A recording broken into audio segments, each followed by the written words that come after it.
ناظرین، اپوزیشن اتحاد حکومت کے خلاف متحرک ہے۔ جلسوں اور مظاہروں کے بعد اپوزیشن نے اسلام آباد میں قومی کانفرنس کا انعقاد کیا ہے، جس میں وفاقی حکومت نے کابینہ میں 13 وفاقی وزراء، 11 وزرائے مملکت اور 3 مشیروں کا اضافہ کیا ہے۔ ساتھ ہی مسلم لیگ نون کے صدر میاں محمد نواز شریف نے بھی سیاسی ملاقاتیں شروع کر رکھی ہیں۔ پاکستان پیپلز پارٹی حکومت کے ساتھ خوش نہیں ہے تو JUI اپوزیشن اتحاد میں شامل نہیں ہو رہی ہے۔ آج اسلام آباد میں اپوزیشن اتحاد کی 2 روزہ کانفرنس کے اختتام پر اعلامیے میں کہا گیا ہے کہ 8 فروری 2024 کے دھاندلی شدہ انتخابات بحران کے ذمہ دار ہیں اور بحران کا واحد حل شفاف اور منصفانہ انتخابات ہی ہیں۔ اپوزیشن کے اعلامیے سے جمعیت علماء اسلام نے لا تعلقی کا اعلان کیا ہے اور کہا ہے کہ ہم اپوزیشن اتحاد کا حصہ نہیں ہیں۔ ہم نے کانفرنس میں بطور مندوب شرکت کی تھی۔ JUI کے ترجمان کے مطابق ہم نے بطور جماعت اپوزیشن جماعتوں کے اعلامیے پر دستخط نہیں کیے، ہم کسی کے بنائے ہوئے اتحاد میں شامل نہیں ہیں۔ مسلم لیگ نون کے صدر میاں محمد نواز شریف بھی ہمیں خاصے متحرک دکھائی دے رہے ہیں۔ سیاسی ملاقاتیں بھی میاں محمد نواز شریف نے کی ہیں۔ مسلم لیگ نون کے سیکرٹری جنرل احسن اقبال سمیت مختلف رہنماؤں سے ملاقات کی ہے، جس میں عید کے بعد مزید جلسوں کے حوالے سے مشاورت کی گئی ہے، لیکن پنجاب میں نون لیگ کی اتحادی پاکستان پیپلز پارٹی حکومت سے خوش دکھائی نہیں دے رہی ہے۔ گزشتہ دنوں صدر آصف علی زرداری سے پاکستان پیپلز پارٹی پنجاب کی پارلیمانی پارٹی نے شکایات کی تو آصف علی زرداری نے نون لیگی حکومت کا ساتھ دینے کو مجبوری کہا اور پارٹی رہنماؤں کو مسائل کے حل کے لیے بجٹ تک انتظار کرنے کا کہا، جس کے جواب میں رانا ثناء اللہ خان نے کہا کہ اتحاد قائم رکھنا نون لیگ اور پاکستان پیپلز پارٹی دونوں ہی کی مجبوری ہے۔ دیکھنا یہ ہے کہ بجٹ تک وفاقی حکومت پاکستان پیپلز پارٹی کے تحفظات دور کر پائے گی اور اپوزیشن اتحاد JUI کے بغیر کتنا مؤثر ہوگا۔ حکومت کے لیے مشکلات ہوں گی کو فی الحال اپوزیشن سے کوئی خطرہ نہیں ہے۔ ناظرین، ان تمام ایشوز پر بات کرنے کے لیے ہمارے ساتھ موجود ہیں ڈاکٹر شزرا منصب، ہمارے ساتھ موجود ہیں۔ مسلم لیگ نون سے آپ کا تعلق ہے، بہت شکریہ ڈاکٹر صاحبہ آپ کا وقت دینے کے لیے۔ شرمیلا فاروقی صاحبہ ہمارے ساتھ موجود ہیں، پاکستان پیپلز پارٹی سے آپ کا تعلق ہے۔ شرمیلا آپ کا بھی بہت شکریہ۔ سینیٹر ہمایوں مومن پاکستان تحریک انصاف سے آپ کا تعلق، سینیٹر صاحب آپ کا بھی شکریہ۔ اور ڈاکٹر ظفر مرزا عوام پاکستان پارٹی کے رہنما، وہ بھی ہمیں اب سے تھوڑی دیر میں جوائن کریں گے۔ تو تمام معزز مہمانوں کا شکریہ ادا کرتے ہوئے میں ڈاکٹر شزرا آپ سے گفتگو کا آغاز کرنا چاہوں گا۔ سب سے پہلے تو آپ کو مبارک ہو، آپ وزیر بھی بن گئی ہیں۔ مجھے یہ بتائیے گا کہ ایک طرف آپ لوگ مختلف وزارتوں کو ختم کر رہے ہیں، جس سے یقیناً ملازمین بھی متاثر ہوں گے اور کم و بیش اب جو وزراء کی تعداد ہے وہ بڑھ کر 55 ہو گئی ہے، تو کیا وجہ ہے وفاقی کابینہ کو بڑھانے کی؟ کیا کوئی کام نہیں ہو پا رہا تھا یا وجوہات کیا اس کی بیان کر پائیں گی آپ، کیوں کابینہ کو ایکسٹینڈ کیا گیا ہے؟ جی بہت شکریہ آپ کا پروگرام میں بلانے کا۔ دیکھیے بات یہ ہے کہ جس وقت ہم نے حکومت سنبھالی اس وقت صورتحال یہ تھی کہ پاکستان کو معاشی طور پہ بہت زیادہ مشکلات درپیش تھیں، جس کی وجہ سے کہ رائٹ سائزنگ ڈاؤن سائزنگ بھی کی جا رہی ہے، کرتے رہے ہیں ہم اب تک، اور ہر قسم کی اس طرح کی چیزیں، کیونکہ ہم نے جس وقت ہم آئے تو ہم نے کوئی جھوٹے وعدے نہیں کیے۔ ہم نے یہ نہیں کہا ہم 50 لاکھ گھر دیں گے، 1 کروڑ نوکریاں دیں گے، ہم نے یہ نہیں کہا ہم پرائم منسٹر کی یونیورسٹی بنا دیں گے، گورنر ہاؤس کو ہم کوئی ریسرچ سینٹر بنا دیں گے۔ ہم نے یہی کہا کہ اس میں دن رات محنت کرنی پڑے گی، مشکل فیصلے کرنے پڑیں گے، قوم کے اوپر عوام کے اوپر بھی ان مشکلات کا بوجھ پڑے گا۔ ہمیں اپنا جو سیاسی بھی کچھ نقصان اس کا اٹھانا پڑا، لیکن پھر بھی پرائم منسٹر شہباز شریف صاحب نے دن رات محنت کر کے الحمدللہ آپ دیکھ رہے ہیں کہ اس کے مثبت اثرات اب آنا شروع ہو گئے، تمام اشاریے جو ہیں وہ مثبت ہیں اور پاکستان کی جو معیشت ہے وہ سٹیبل ہو چکی ہے۔ نہیں اشاریے تو مثبت ہیں ڈاکٹر صاحبہ، لیکن ایک عام آدمی کی زندگی میں تبدیلی کیوں نہیں آ رہی ہے؟ آپ کی وفاقی کابینہ میں تو تبدیلی آ گئی ہے، نئے وزراء تو آ گئے ہیں، لیکن عام آدمی کی زندگی میں تبدیلی کیوں نہیں آ رہی ہے؟ عام آدمی تو مہنگائی کا رونا رو رہا ہے، عام آدمی کہہ رہا ہے کہ مہنگائی اتنی زیادہ بڑھ گئی ہے کہ اس کے لیے جینا محال ہو گیا ہے، تو اس کی کیا وجہ ہے؟ جہاں تک وزارتوں کا آپ نے کہا تو بہت ساری ایسی وزارتیں تھیں جو یا خالی پڑی تھی یا ایک وزیر کو 2 دی ہوئی تھی۔ اس کی وجہ یہ تھی کہ شروع میں ہم یہ بھی چاہتے تھے کہ ہماری اتحادی جماعت پیپلز پارٹی جو ہے وہ بھی کابینہ کا حصہ بنے، لیکن انہوں نے نہیں، پھر جب وہ بنے تو پھر ظاہر ہے یہ جو ڈیفرنٹ پورٹ فولیوز ہوتے ہیں یہ ڈیفرنٹ کاموں کے لیے ہوتے ہیں، یہ ایسے نہیں ہوتے کہ آپ صرف ان کو ایک بنا کے رکھیں۔ تو ان چیزوں کے اوپر جیسے جیسے پاکستان کی معیشت میں اب سٹیبلٹی آ رہی ہے اور ہم گروتھ کی طرف جا رہے ہیں، ہم چاہ رہے ہیں ہمارا ٹریڈ بڑھے، ہمارا دوسرے ملکوں کے ساتھ آپ دیکھ رہے ہیں کہ تعلقات بہت بہتر ہو رہے ہیں، ہر مختلف مختلف ممالک کے لوگ یہاں آ رہے ہیں, ان کے صدور آ رہے ہیں, ان کے مختلف وفد یہاں پہ آ رہے ہیں, ہمارے MOU سائن ہو رہے ہیں, تو یہ ساری چیزوں کے جو اثرات عوام تک پہنچانے ہیں, یہ اسی لیے یہ محنت ہو رہی ہے تاکہ عوام کو بھی اس کا فائدہ نظر آنا شروع ہو جائے. جب سٹیبلٹی آ جاتی ہے تو اس کے بعد گروتھ ہوتی ہے, جاب کریشن ہوتی ہے, پبلک پرائیویٹ پارٹنرشپس میں ہم جانا چاہتے ہیں, اور ہم چاہتے ہیں کہ ایک سسٹینیبل گروتھ کی طرف پاکستان جائے جس کا کہ عوام کو اس کے اثرات. کیا آپ نے پاکستان پیپلز پارٹی کو وزارت آفر کی تھی ڈاکٹر صاحبہ؟ دیکھیے, جب سے حکومت بنی ہے تو 12 دفعہ یہ بات ہو چکی ہے اور ان کو یہ آفر ہو چکی ہے, لیکن ظاہر ہے ہر ایک کا اپنا ایک یہ ڈیسیژن ہوتا ہے, تو انہوں نے اس چیز میں نہیں کہا. انہوں نے کہا کہ وہ ہمارے اتحادی جماعت ضرور ہے لیکن وہ کابینہ کا حصہ نہیں بننا چاہتے. صحیح ہے. اچھا ڈاکٹر صاحبہ, آپ نے تو کہا کہ آپ کی اتحادی ہے پاکستان پیپلز پارٹی, تو شرمیلا فاروقی صاحبہ, آپ ایسی کیا وجہ ہے کہ جو وزارتیں ہیں وہ دی گئی ہیں, اس کو بڑھایا گیا ہے, لیکن پاکستان پیپلز پارٹی وزارت کیوں نہیں لے پا رہی ہے؟ اس کی بنیادی وجہ کیا ہے؟ کیا آپ کو کوئی ڈر ہے, کوئی خوف ہے کہ جس کی وجہ سے وزارتیں آپ نہیں لے رہے, کہ فرنٹ پر یہ لوگ رہیں, بیک اینڈ پر آپ ان کو سپورٹ تو کرتے ہیں, لیکن ظاہر ہے جب عوام کے سامنے یہ لوگ جاتے ہیں تو پھر ان کو زیادہ یہ عوام کے غیظ و غضب کا سامنا کرنا پڑتا ہے. کیا یہی وجہ ہے, اس ڈر سے, اس خوف سے آپ لوگ وزارتیں نہیں لے رہے؟ جی شکریہ فواد صاحب. دیکھیں جی, ڈر خوف تو کوئی نہیں ہے, لیکن ماضی میں PDM کی گورنمنٹ میں جو ہمارا ان کے ساتھ ایک ساتھ رہا اور جو ایکسپیرینس رہا وہ کوئی زیادہ خوش آئند نہیں تھا.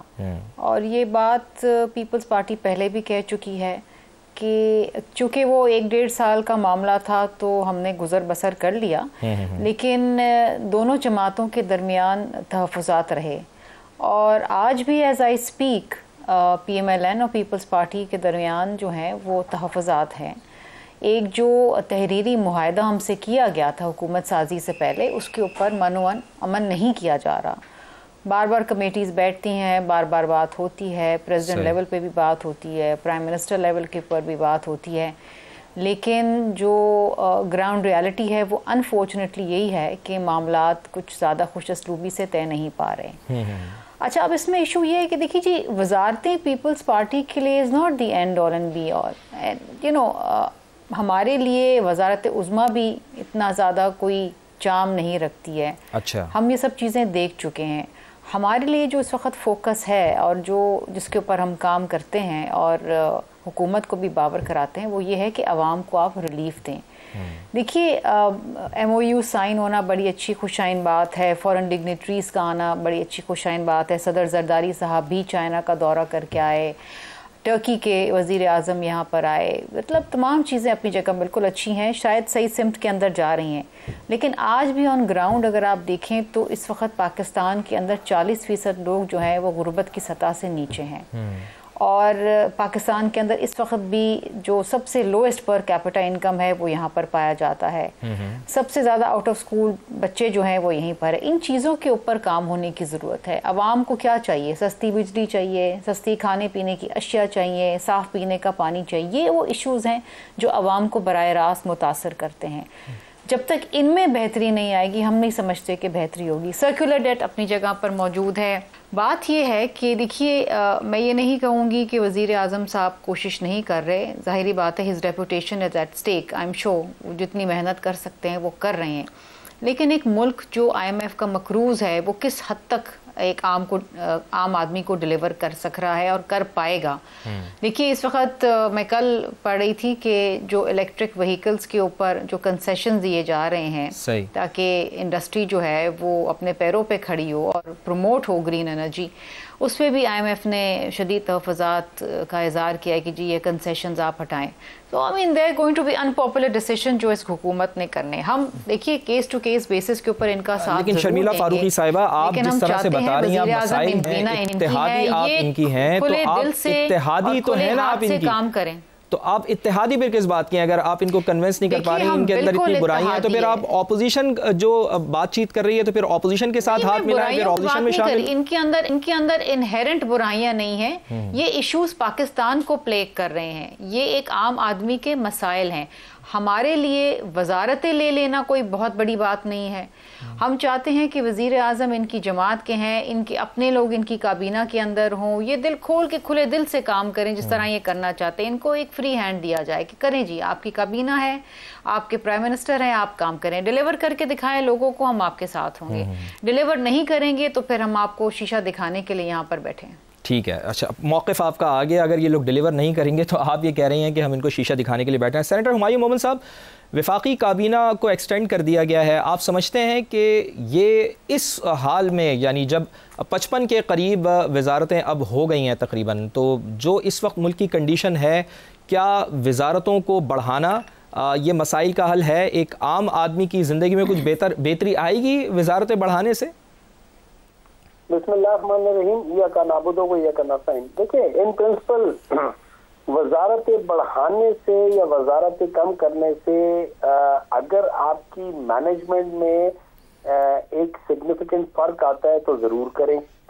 اگر وزارتیں آپ اس کی نیت یہ ہے کہ جی ہم لوگوں نے لوگوں کو خوش کرنا ہے, جو ہمارے ساتھ بیٹھے ہوئے ہیں یا جو لوگ لوٹے بن کر آ گئے تھے ان کو ہم نے کہیں نہ کہیں ایڈجسٹ کرنا ہے, تو پھر آپ ضرور وہ کریں. وہ اس کی پھر نیت فرق ہوگی. اور آپ کا یہ یاد رکھیں, آپ کا عمل جو ہوتا ہے نا وہ نیت کی بیسس پہ ہوتا ہے. اگر آپ کا عمل ٹھیک ہے, نیت خراب ہے, آپ کا رزلٹ ٹھیک نہیں ہوگا. آپ کا عمل خراب ہے, آپ کی نیت ٹھیک تھی تب بھی رزلٹ ٹھیک نہیں ہوگا. اس کے لیے عمل اور نیت دونوں کا ٹھیک ہونا ضروری ہے. تو اگر یہ گورننس کی بیسس پہ یہ کر رہے تھے تو پھر سوال اٹھتا ہے کہ پہلے کیوں نہیں کیا. اور اگر ٹھیک ہے آپ کر رہے ہیں تو پھر ٹھیک ہے, ہم 6 مہینے بعد دیکھ لیں گے. اگر یہ ابھی پہلے 6 مہینوں میں ان لوگوں نے 1 GDP کو ٹچ کیا ہے یا اس کو بھی نہیں ٹچ نہیں کیا, تو ہم دیکھ لیں گے جون تک یہ کیا تیر مار لیں گے, یا جون کے بعد تک وہ جب بجٹ آئے گا تو اس میں کیا تیر مار لیں گے, وہ چیزیں بھی ہم چیک کر لیں گے. تو لیکن ان پرنسپل اگر گورننس کو ٹھیک کرنے کے لیے یو نیڈ مور پیپل, کیونکہ ایک آدمی اگر 2-3 جو پورٹ فولیو کو نہیں سنبھال سکتا تو وہاں اس کی گنجائش بنتی ہے. تو میں just for the sake of opposition میں اپوزیشن نہیں کروں گا. میں یہ ضرور سمجھوں گا کہ اگر تو یہ گورننس کو ٹھیک کرنے کے لیے کر رہے ہیں تو پھر we will have a look at the end, and پھر اس کے بعد ہم اس پہ ججمنٹ پاس کریں گے. جی اچھا, ڈاکٹر ظفر مرزا صاحب, میں یہ پوچھنا چاہ رہا تھا آپ سے کہ ایک طرف تو حکومت یہ دعوے کرتی ہے کہ ہم اپنے خرچے کم کریں گے, IMF پروگرام کے اندر ہیں, ہم نے اپنا خرچہ کم کرنا ہے, اور دوسری طرف وفاقی کابینہ کو بڑھائے جا رہی ہے. تو کیا ایسے میں آپ کو نہیں لگتا کہ یہ تضاد سا دکھائی دے رہا ہے؟ ایک طرف دعوے کچھ ہیں اور پھر عملی اقدام کچھ ہے. کیا یہ وقت تھا کابینہ میں ایکسٹینشن کرنے کا؟ دیکھیں جی, اس میں تضادات تو بہت زیادہ ہیں. موجودہ گورنمنٹ کے جو عمل ہے, کیونکہ اس میں مطلب کہنے کو ہم جو ہیں وہ بڑی ہماری اکانومی کا پرابلم ہے, گورنمنٹ خرچے اپنے کم کرنا چاہتی ہے, لیکن دوسری طرف پولیٹیکلی لوگوں کو اپیز کرنے کے لیے جو کیبنٹ ہے اس کو بڑھا رہے ہیں یہ. لیکن یہ میرا خیال ہے کہ ایک سیکنڈری کویسچن ہے. بہت بڑے کویسچنز جو ہیں وہ ہینگ کرتے ہیں اس گورنمنٹ کے اراؤنڈ, اور وہ سب سے بڑا جو کویسچن ہے وہ تو اس کی اپنی لیجیٹیمیسی کا ہے کہ یہ کس طرح کے الیکشن کے نتیجے میں یہ گورنمنٹ آئی ہے, اور وہ کس طریقے کے اقدامات کر رہی ہے, اور وہ کس طرح کا یہ ہائیبرڈ رجیم ہے. اس کی تو مثال پاکستان کی سیاسی تاریخ میں نہیں ملتی کہ جس طریقے سے یہ گورنمنٹ آئی ہے اور کام کر رہی ہے. جی ٹھیک.